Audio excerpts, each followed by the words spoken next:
Assalamualaikum warahmatullahi wabarakatuh. Perkenalkan, nama saya Feti Fazirati Alamri. Saya dari kelompok 6 ingin mempresentasikan materi kami, yaitu perkembangan peserta didik. Yang pertama yaitu pengertian perkembangan peserta didik. Perkembangan adalah bertambah kemampuan atau skill dalam struktur dan fungsi tubuh yang lebih kompleks dalam pola teratur dan dapat diramalkan sebagai hasil proses kematangan.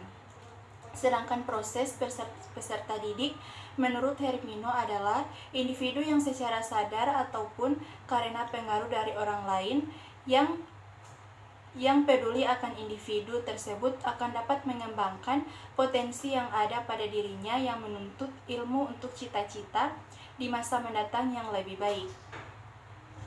Kemudian, perkembangan intelektual peserta didik.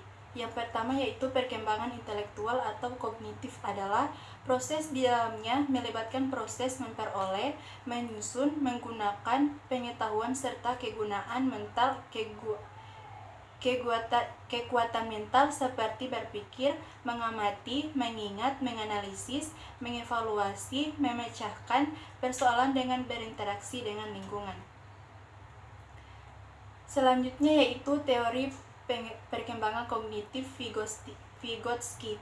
Menurut Vygotsky, pembelajaran melibatkan perolehan tanda-tanda yang didapatkan dari pengejaran dan informasi dari orang lain. Perkembangan terkait dengan pengaturan diri atau self-regulation, yaitu kemampuan berpikir, berkomunikasi dengan memecahkan masalah tanpa bantuan orang lain. Ada tiga asumsi yang menjadi inti pandangan Vygotsky, yaitu yang pertama, keahlian kognitif anak dapat dipahami apabila dianalisis dan diinterpretasikan secara developmental dan memeriksa asal-usulnya dan transformasi dari bentuk awal ke bentuk selanjutnya. Yang kedua yaitu kemampuan kognisi dimensi dengan kata, bahasa yang berfungsi sebagai alat psikologi untuk membantu dan mentransformasikan aktivitas mental.